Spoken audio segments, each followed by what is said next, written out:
Oh, yeah. So I have become a lot more independent.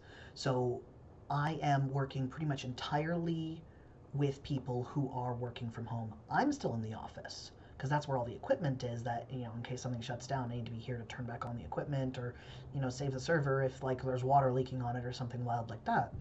But all of my other staff are working remotely.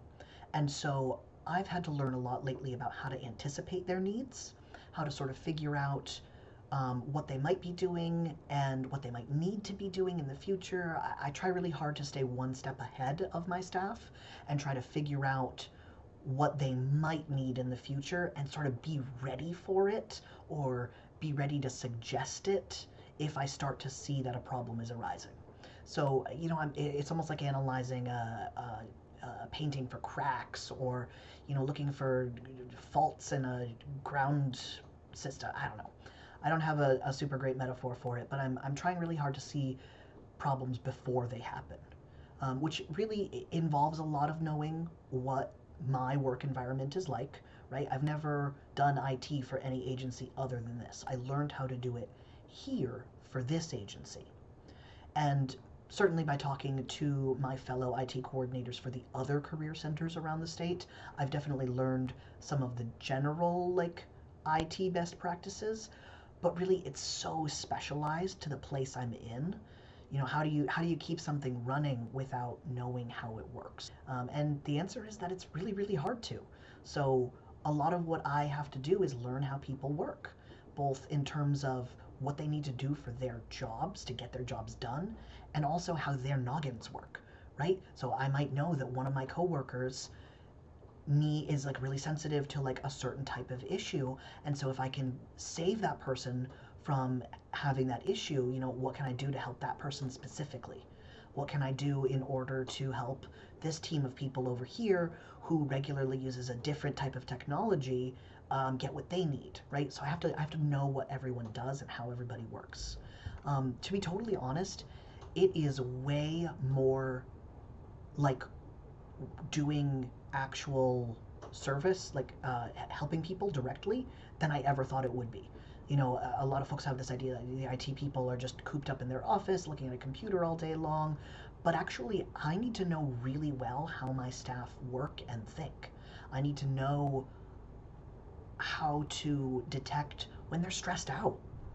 Like, I need to be able to respond to they're freaking out about something, they've got a deadline, something's not working for them, they don't know what to do. Help, help, help.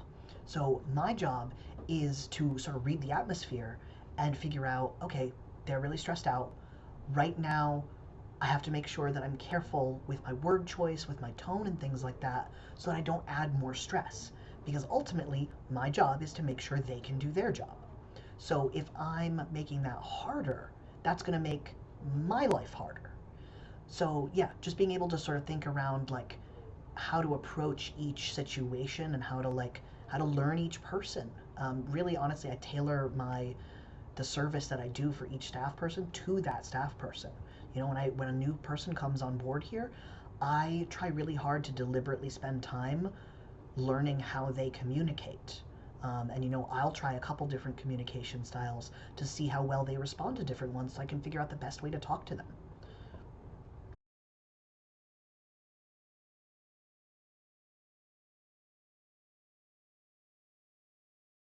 Common challenges that arise as far as what we call fires, right? So those little things that someone comes to me and they says, I've got something wrong. Those tend to be really simple things like they need their password reset or they need a administrator to come update a certain thing. However, that's not what staff will approach you saying. Um, in an IT role, staff will approach you and say, my blank isn't working. And so then my job is to figure out how to ask the right questions, how to say the right things, so that I can get my understanding of what they need. Because what their understanding is this thing's not working. What my understanding might be is, oh, you're locked out of your Office 365 password. I can absolutely reset that. But maybe they don't know that. and maybe they don't even know what the program is necessarily called. They just know that they're not able to do things. One of my absolute favorite troubleshooting questions that I feel like I ask every single day whenever something comes up is, okay, this thing's not working. What happens instead of it working correctly? What happens instead of success? Does it do nothing? Okay, great. That might tell me that there's something going on with the program, something going on with the operating system, right? Um, or does it do this thing that's weird, right? Folks tend to get really scared of error messages on computers, and they actually tend not to read them because they get freaked out by them and they just like want it to go away and to shush up and let them do their job. So it can actually be really challenging to even just get information like, here's the error code number, or here's the thing this thing is saying, because sometimes folks are just really freaked out by it. Increasing comfort and increasing confidence with using technology is a huge role that I play here. So just being able to reassure folks, yeah, you can absolutely mess around with this thing and you're not going to make the computer explode. You can mess around with this thing and you're not going to like take down the whole network, right? You're allowed to experiment, you're allowed to do that. And I'm finding that the more I encourage folks to do that, the more they're exploring things and sometimes even solving their problems on their own, because then they're confident enough to go in and say, okay, maybe I will, like, I'll just move my mouse around, see what some of these things say in their tooltips, and okay, I found it. And they're really genuinely very happy when they find things. I feel sometimes more like a teacher than like someone who's in a like repairman role, if that helps at all.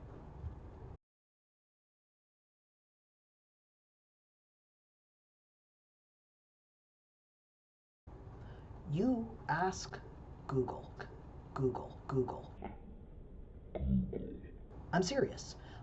Being able to Google something effectively is a hugely important skill.